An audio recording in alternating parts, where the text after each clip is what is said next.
In the past 5 years, I've experimented with different time management tips, hacks, and methods. And in this video, I'll be sharing with you 10 time management tips for maximum efficiency. And if that is something you're interested in, you're welcome to episode 3 of Time Management 101 with Wuraola Olalekan I. Let alarms and timers be your best friend. Set alarm for everything you want to do, and when you're about to start a task, for example, when I want to start doing the dishes, when I want to clean up the house, or when I want to go on errand or buy something, I set a timer for that task. Parkinson's law states that work would expand to fill up the time allocated to it. So if you want to start a task that would usually take you 30 minutes and you give it 1 hour, you will do it for 1 hour. If a task that would usually take around 30 minutes, you give it 25 minutes, you will get it done in 25 minutes. So setting that timer just helps me do menial tasks in the shortest time possible.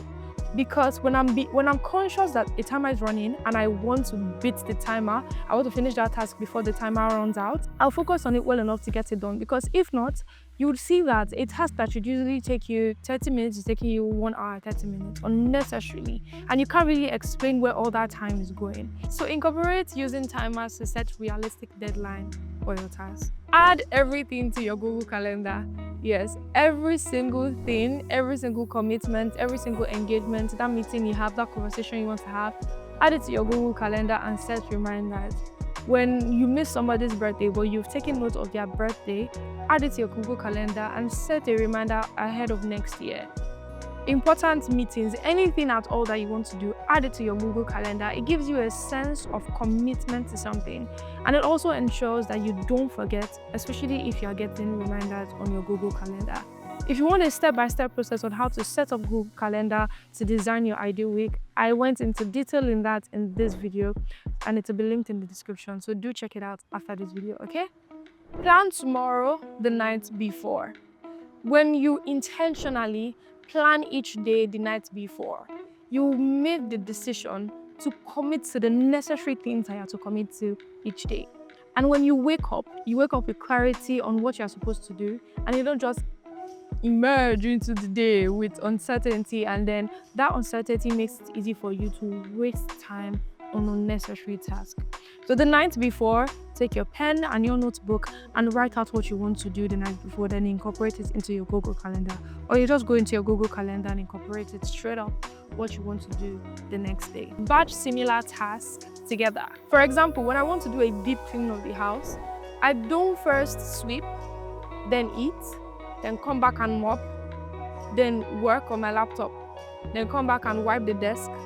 I ensure that I batch similar tasks, like everything that has to do with cleaning, I do it all at once.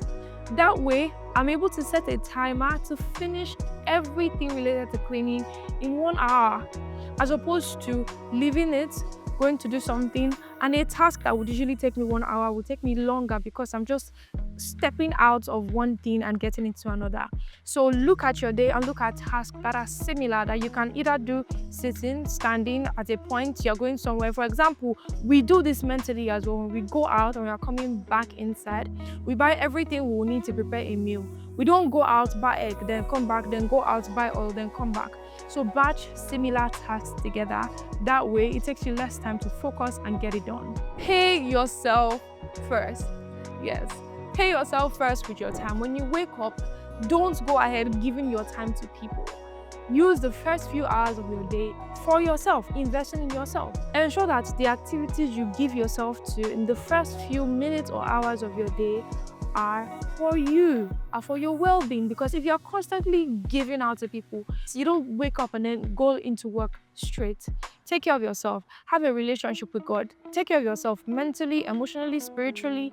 Ensure that you pay yourself first. You consuming content, you waking up and scrolling is not paying yourself first. You're not serving yourself first. So use the first few hours of your day to serve yourself. It is when you are taken care of and you can effectively give yourself to the task ahead of you. But if you just wake up and get into the task ahead of you, you are not taking care of yourself as a person. So you're not preparing to go for the day. So identify what are the things you need to do in the first few minutes or hours of your day that ensures you step into the day refreshed and energized enough to take on what is ahead of you that day. One other thing I like to do is I like to ask myself, what is the dollar value of your time? See, that mindset would keep you from saying yes to every single thing. When you have sat down and done a calculation of what the dollar value of your time is, I don't know how you want to do that, but find a way to do that is realistic to you to identify at the moment what is the dollar value of your time. The person you're trying to become, what is the dollar value of that person's time? That way, it becomes easier for you to identify tasks that is eating up on your time and eating up on your money.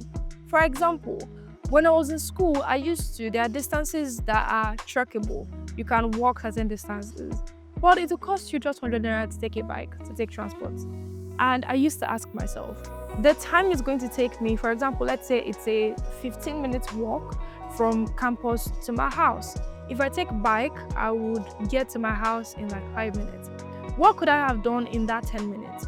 If I know that I am not going to do something tangible or valuable that is going to add value to me in that 10 minutes, between that 10 minutes, for example, listening to a podcast or listening to audio Bible or meditating on it or brooding on a thought or having a conversation that I'm supposed to have and being productive with that time, I will spend the money and take bike because my time is worth more than that 100 naira. Value your time above your money because it is that time you value that you can use to upskill, upgrade yourself to be able to increase in the value of your time. I hope that is clear. So we all have the same amount of time, but we don't all have the same amount of money. But you can use the time you have as a leverage. You can manage your time in such a way that you have enough time to add enough value to yourself to increase in value that would thereby increase your money. So consistently ask yourself, what is the dollar value of your time? And when you are embarking on tasks, when you are spending 5 hours on TikTok, what is the dollar value of that 5 hours? How much could you have made with that 5 hours if you invested it in something else? Once you look at your time as currency, you position yourself to invest that time wisely and not spend it haphazardly without intention. I've said this in previous episodes and I will say it again. Audit your time weekly. Yes, give accounts for every hour spent. Once you know that you're going to audit your time weekly and you probably have an accountability partner you share it with, you will be intentional with how you invest your time. So have the practice of auditing your time weekly. In episode 2, I went into detail of how you can audit your time and I also gave you a worksheet in that episode, so do check it out, okay? Set boundaries around your focus time. So this is like a 2-in-1. Firstly, block out time for focused work. Have a set time each day where you know you are committing yourself to focused work. Like a routine. What that does is that helps your mind easily come into a flow state when you start to work. And when you set a time to it, your mind understands, your brain is already conditioned. The same way it is better for you to have a time you go to bed and a time you wake up. It conditions your brain to easily go to sleep when it is time to go to sleep and easily get to work when it's time to get to work. Routine helps your brain. So having a time, if you don't want to have like that routine, that's fine, but having a routine is great. Have a time for focused work. Well, you know, between the space of this time and this time, I'm giving myself to focus work and I'm taking out every form of distraction. Now, once you've set that time, set boundaries around that time. Don't let people steal from that time. Don't be chatting and having conversations when you should be giving yourself to focused work. Guard it diligently because things will come up demanding for that time and you need to learn to say no. Don't take that call. You can attend to it later. It's not a do or die affair. Or take it and hello, can I call you back? Can I call you back when I'm done? If at all it's urgent, right? but set boundaries around your focus time. The same way you set boundaries around your money, some of you don't release your money anyhow. Set boundaries around your focus time. Okay? Set structures around your time.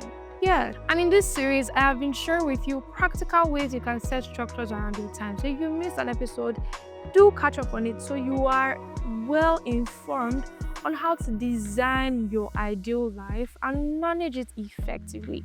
There are tools I use to help me keep myself in check and avoid doom scrolling when I should be focusing on getting good work done.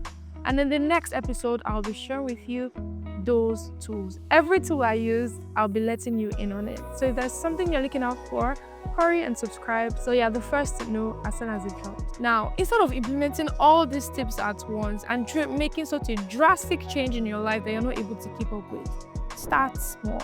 Pick 1 or 2 tips and implement it. Try it out. Try 1 or 2 things. Learn from it. See what works for you, see what doesn't work for you, and learn from it. When you make mistakes, you fall down, pick yourself up, and continue moving. You are learning to implement something into your system, and I don't expect that you adapt to it quickly. So give yourself grace, start small, and progress from there. I wrote it for you, okay? Let me know in the comment section which of these tips you're trying out this week.